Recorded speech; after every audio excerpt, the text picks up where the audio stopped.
Hi friends, welcome back to our channel. நான் உங்கள் ஈஸ்வரி. என்ன இது முருங்கீரை காஞ்சா போல் இருக்குதுன்னு பார்க்குறீங்களா?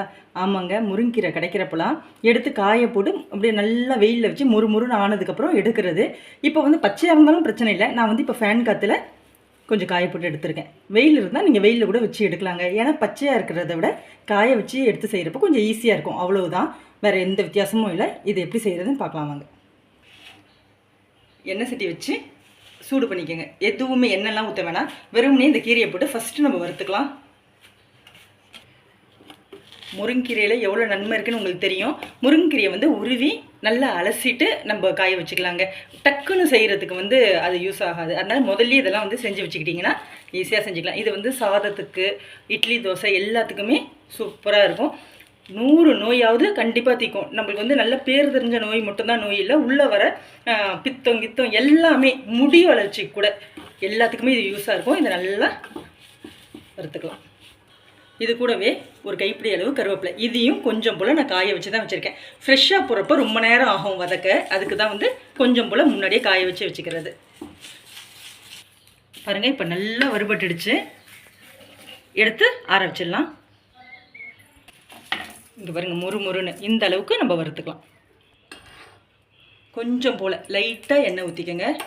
ஊற்றிட்டு இப்போ இருக்க வேண்டிய பொருள்லாம் சேர்த்துக்கலாம். இப்போ நான் போட போகிற பொருளில் வந்து 2-3 இது வந்து என்னோடய ஆப்ஷனல் தான். உங்களுக்கு வேணும்னா செய்யலாம், இல்லைன்னா ஸ்கிப் பண்ணிக்கலாங்க. மிளகாய், இதை வந்து காரத்துக்கு. உங்களுக்கு காரம் இன்னும் வேணும்னா நீங்கள் மிளகாவை இன்னும் கூட சேர்த்துக்கலாம்.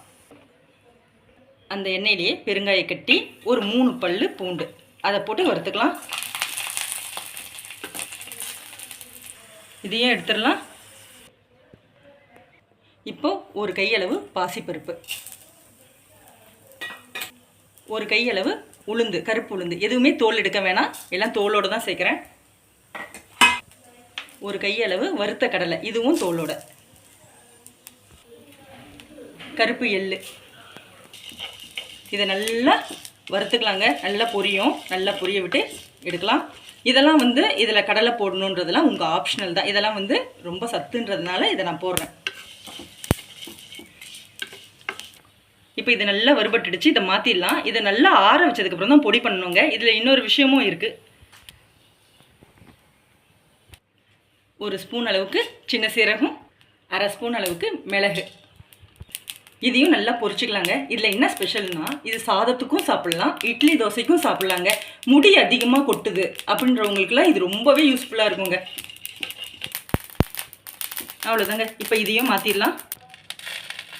இப்போ இதெல்லாம் ஆறுனதுக்கப்புறம் கொஞ்சம் உப்பு சேர்த்து அரைச்சிட்டு வரலாம்.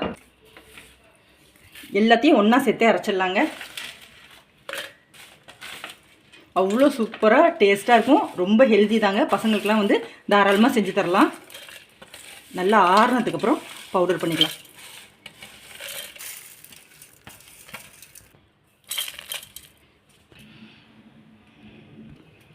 இது போல் கொட்டி ஆற வச்சுக்கோங்க. ஆற வச்சுட்டு ஒரு நல்லா டைட்டான பாக்ஸில் போட்டு காற்று போகாமல் மூடி வச்சுக்கோங்க. சூப்பராக இருக்குங்க. சாதத்துக்கு, இட்லி தோசைக்கெலாம் சூப்பராக இருக்கும். செஞ்சு பாருங்கள், அவ்வளோ நல்லா இருக்கும். இப்போ நல்லா தோசை ஊற்றிட்டு மேலே தாராளமாக இந்த பொடியை போடுங்க.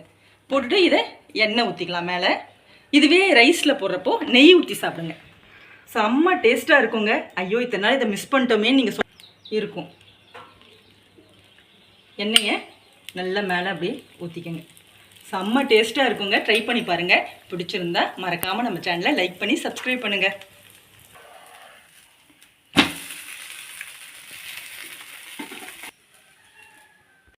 அவ்வளோதாங்க. Bye friends. ட்ரை பண்ணி பாருங்கள்.